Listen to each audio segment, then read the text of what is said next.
Property purchase ಮಾಡ್ತಿದ್ದೀರಿ ಅಂತಂದ್ರೆ sale agreement ಬಗ್ಗೆ ಕೇಳೇ ಇರ್ತೀರಿ. ಸೇಲ್ ಅಗ್ರಿಮೆಂಟ್ ಅನ್ನೋದು ಒಂದು ಲೀಗಲ್ ರಿಕ್ವೈರ್ಮೆಂಟ್ ಅಂತ ಅಲ್ಲ, ಆದ್ರೆ ರಿಯಲ್ ಎಸ್ಟೇಟ್ ಅಲ್ಲಾಗ್ಲಿ ಈ ರೀತಿ ಪ್ರಾಪರ್ಟಿ ಪರ್ಚೇಸ್ ಮಾಡೋದ್ರಲ್ಲಿ ಜನ ಇದನ್ನ ಫಾಲೋ ಮಾಡ್ಕೊಂಡು ಬಂದಿದ್ದಾರೆ. ಏನಕ್ಕಂದ್ರೆ ಒಂದೇ ಸತಿ ಲಕ್ಷಾಂತರ ರೂಪಾಯಿ ಕೋಟ್ಯಾಂತರ ರೂಪಾಯಿ ಒಂದೇ ಪೇಮೆಂಟ್ ಅಲ್ಲಿ ಕೊಡೋದು ಬೇಡ ಅಂತ ಮುಂಚೆ ಪ್ರಾಪರ್ಟಿನ ಸೇಲ್ ಅಗ್ರಿಮೆಂಟ್ ಅಂತ ಹೇಳಿ ಅರ್ಧ ಪೇಮೆಂಟ್ ಅನ್ನ ಕೊಟ್ಟು ಬುಕ್ ಮಾಡ್ಕೊಳ್ತಾರೆ. ನಂತರ ಒಂದಷ್ಟು ಟೈಮ್ ಡ್ಯೂರೇಷನ್ ನ ಫಿಕ್ಸ್ ಮಾಡ್ಕೊಂಡು ಪೂರ್ತಿ ಪೇಮೆಂಟ್ ನ ಸೇಲ್ ಡೀಡ್ ಮಾಡ್ಕೊಳ್ಳೋದಿನ ಕೊಡ್ತಾರೆ. ಆದ್ರೆ ಈ ಸೇಲ್ ಅಗ್ರಿಮೆಂಟ್ ಹಾಗೂ ಸೇಲ್ ಡೀಡ್ ನ ನಡುವೆ ಬರುವಂತ ಟೈಮ್ ಡ್ಯೂರೇಷನ್ ಅಲ್ಲಿ ಪಾರ್ಟಿ ತನ್ನ ಮೈಂಡ್ ಚೇಂಜ್ ಮಾಡ್ಕೊಳ್ಳುತ್ತೆ.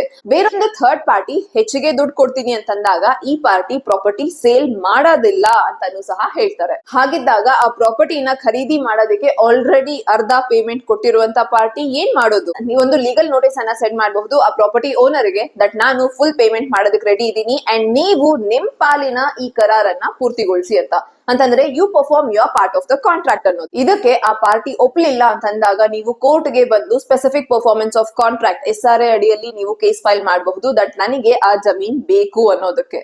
ಆದ್ರೆ ನೆನ್ಪಿರ್ಲಿ, ಕೋರ್ಟ್ ಗೆ ಬರೋದು ಅಂತಂದ್ರೆ ನಿಮ್ಮ ಟೈಮ್ ವೇಸ್ಟ್ ಆಗತ್ತೆ, ನಿಮಗೆ ಅಷ್ಟೇ ದುಡ್ಡು ವೇಸ್ಟ್ ಆಗತ್ತೆ. ಆದ್ರೆ ಕೋಟ್ಯಾಂತರ ರೂಪಾಯಿನ ಜಮೀನು ಅಂತಂದಾಗ ಹಾಗೂ ನಿಮ್ಮ ಪೇಪರ್ ವರ್ಕ್ ಸ್ಟ್ರಾಂಗ್ ಆಗಿದೆ ಅಂತಂದಾಗ ಡೆಫಿನೆಟ್ಲಿ ಕೋರ್ಟ್ ಬೇಗನೆ ನಿಮಗೆ SRA ಅಲ್ಲಿ ರಿಲೀಫ್ ಅನ್ನ ಕೊಡುತ್ತೆ. ಈ ರೀತಿ ಇನ್ನಷ್ಟು ಲೀಗಲ್ ಅಪ್ಡೇಟ್ಸ್ ಗೆ ನೀವು ನನ್ನ ಪೇಜ್ ಅನ್ನ ಫಾಲೋ ಮಾಡಿ.